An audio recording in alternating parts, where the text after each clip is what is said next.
ಎಲ್ಲರಿಗೂ ನಮಸ್ಕಾರ. ನಾನು ದೀಪ. ಇವತ್ತು ನಾನು ಬೆಂಡೆಕಾಯಿ ಕಾಯಿ ರಸ ಮಾಡೋದು ಹೇಗೆ ಅಂತ ತೋರಿಸಿಕೊಡ್ತಾ ಇದ್ದೇನೆ. ಯಾರೆಲ್ಲ ನನ್ನ ಚಾನೆಲನ್ನು ಫಸ್ಟ್ ಟೈಮ್ ನೋಡ್ತಾ ಇದ್ದೀರಾ ಅವರೆಲ್ಲ ಸಬ್ಸ್ಕ್ರೈಬ್ ಮಾಡಿಕೊಂಡು ನೋಡಿ. ಮೊದಲಿಗೆ ನಾನು ಗ್ಯಾಸ್ ಆನ್ ಮಾಡಿ ಒಂದು ಪಾತ್ರ ಇಟ್ಟು ಅದರಲ್ಲಿ ಸ್ವಲ್ಪ ನೀರು ಬಿಸಿ ಆಗಲಿಕ್ಕೆ ಇಟ್ಟಿದ್ದೇನೆ.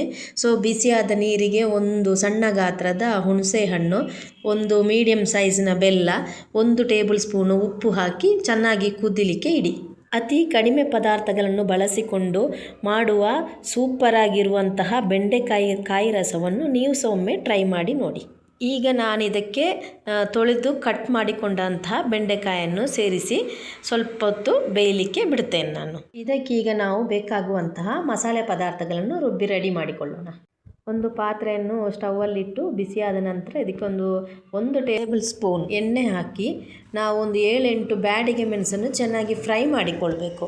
ಇದು ಅರ್ಧ ಫ್ರೈ ಆದ ನಂತರ ನಾವು ಇದೇ ಪ್ಯಾನಿಗೆ 2 ಟೇಬಲ್ ಸ್ಪೂನು ಉದ್ದಿನಬೇಳೆಯನ್ನು ಹಾಕಿ ಇದನ್ನು ಕೂಡ ನಾವು ಚೆನ್ನಾಗಿ ಫ್ರೈ ಮಾಡಿಟ್ಟುಕೊಳ್ಳೋಣ.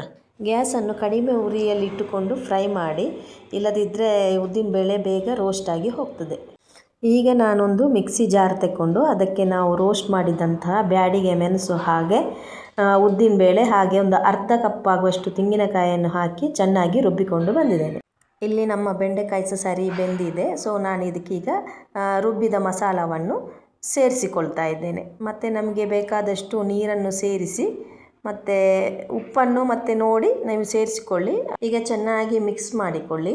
ಮಿಕ್ಸ್ ಮಾಡಿದ ನಂತರ ಇದರನ್ನೊಂದು 4ರಿಂದ 5 ನಿಮಿಷ ಚೆನ್ನಾಗಿ ಕುದಿಲಿ ಇಡಿ ಮತ್ತು ಮುಚ್ಚಳವನ್ನು ಮುಚ್ಚಿ. ನಾವೀಗ ಒಗ್ಗರಣೆ ಕೊಡಲು ರೆಡಿ ಮಾಡುವ. ಒಂದು ಪಾತ್ರೆ ಇಟ್ಟು ಅದಕ್ಕೆ ಸ್ವಲ್ಪ ಎಣ್ಣೆ, ಒಂದು ಸ್ವಲ್ಪ ಸಾಸಿವೆ ಹಾಗೆ ಒಂದು 2 ಮೆಣಸು, ಕರಿಬೇವು ಸೊಪ್ಪು ಹಾಕಿ ಚೆನ್ನಾಗಿ ಫ್ರೈ ಮಾಡಿದ ಮೇಲೆ ಈ ಸಾರಿಗೆ ಒಗ್ಗರಣೆಯನ್ನು ಹಾಕಿ ಚೆನ್ನಾಗಿ ಮಿಕ್ಸ್ ಮಾಡಿಕೊಳ್ಳಿ. ಚೆನ್ನಾಗಿ ಮಿಕ್ಸ್ ಮಾಡಿದ ನಂತರ ಮುಚ್ಚಳವನ್ನು ಮುಚ್ಚಿಡಿ.